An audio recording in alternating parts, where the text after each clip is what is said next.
শুভ দুপুর বন্ধুরা, তোমাদের জানাই শুভ দুপুরের অনেক অনেক শুভেচ্ছা।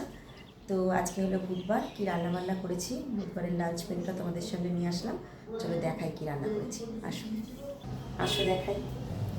এই যে দেখো বন্ধুরা, আছে গরম গরম ভাত, তারপরে এই যে দেখো আজকে পাট শাক ভাজা করেছি। বেশ কয়েকদিন শাক ভাজা খাওয়া হয়নি, তো আজকে পাট শাক ভাজা করেছি।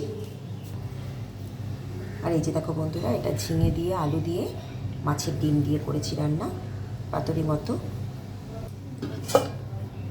আর এটা হলো মাছ দিয়ে লতি দিয়ে আলু দিয়ে করেছি, মাখা মাখা করে। রুই মাছ দিয়ে করেছি, খুব ভালো লাগে এটা খেতে, জানো তো। এটা রুই মাছ কেন, অন্য কোনো মাছ দিয়েও লতি দিয়ে এভাবে করা যায়। আর এই যে দেখো বন্ধুরা, একটা মাছ ভাজা রেখেছি আজকে। মেয়ে অনেকবার করে বলছে মাছ, আমি খুব ভালোবাসি মাছ ভাজা খেতে, তো ওই জন্য আমার জন্য একটা মাছ ভাজা রেখেছি। তো বন্ধুরা, এই ছিল আজকের লাঞ্চ মেনু। কেমন লাগলো জানিয়ে তোমরা কমেন্টস করে। খুবই সিম্পল, একদম কম পদে রান্না সেরেছি, প্রচুর গরম তার জন্য। তো কেমন লাগলো তোমরা জানিয়ে।